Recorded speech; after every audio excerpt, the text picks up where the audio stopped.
अस्सलाम वालेकुम जी। सियाने आंदे ने एक हदीस जापदी उत्तों पुछण वालियां ने मार कत्या। सूरत हाल ये हो गई है कि अज उजरा शाह मुकीम बल्कि पूरे पंजाब दे विच जिले दे विच बारिश ने इंतहा कर दी है। सुबह तकरीबन 8:30 9 बजे बारिश शुरू हुई है और 4 बजे के करीब बारिश बंद हुई है। इहदे नाल गल ये बनी है भी जिहड़े साडे मकईयां वाले बेली सन वो तो बेचारे दलील हो गए हैं। पहले एक तो मकई का रेट बड़ा घट सी, उत्तों बारिशों की वजह नाल सारा मकई डैमेज हो गई। हुण मकई का रेट बल्कि पहली गल तो भी मकई लैंदा ही कोई नहीं पिया। दूसरी गल है भी अगर कोई लैंदा पिया तो रेट की खले ने 1300 1400 तो पैसे तो आते कोई 15 दिन बाद महीने बाद। किसानों के हाल हो गया। वो मेरे किसान भाई जिमीदार भाई जिन्होंने मुंजी ला ली है उन्होंने तो फायदा हो गया, क्योंकि अजकल पानी की बड़ी जरूरत सी। मुंजी के रफड्डां दे विच पानी की बहुत ज़्यादा जरूरत होती है। गौरमेंट की तरफों रजवाए जोड़े ने वो तकरीबन बंदी है 15 दिन चलते हैं, 15 दिन बंद हो जाते हैं। लेकिन अल्लाह पाक की तरफों यह इनाम हो गया जिमीदारों के किसान भरावां ते कि जी बारिश की पानी की कमी सी वो सारी पूरी हो गई है। सिर्फ नुकसान ये होया कि जेडे मेरे भाइयों की मकई खली सी वो बेचारियों का बड़ा नुकसान हो गया।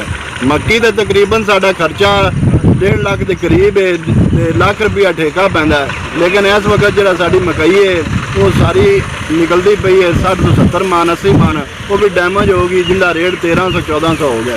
है मेरे भाई ने इन्हें भी मक्की एक 4 कनाला सी वेल ट्राले लद्दी हुई है, थोड़े जे तोड़े ने वो भी बेचारे काट तो लई आते सी। ट्राला फस गया सवेर के उस वैल के मीह के पैर में पै खले ने। जिमीदारां दे बहुत ज़्यादा नुकसान होंदा पिया इस वक्त जरा मक्की का रेट को नहीं। अगले दिन एक मेरी वीडियो सी उहदे विच एक बाबा 10 किलो मक्की लैके पिंड गया तो उन्होंने ½ किलो घ्यो मसे टकरिया। अज साडा जिमीदार की जिनस का कोई रेट नहीं। अगर एक मन गंदम है तो सानू एक पिज़्ज़ा मिलता होंगे, यानी कि उन पिज़्ज़ा भी 2200 का है तो गंदम जी है वो भी 2200 मान है। ये साडा हाल जे जी गोट मारा देशिया ने जिमें साडे दालां ने चीनी है घ्यो है सारा कुछ ये बहुत महंगा है। जिमीदार किसान भाइयां मजदूर भाइयां गरीब आवाम वास्ते ये बड़ा मुश्किल हो गया है।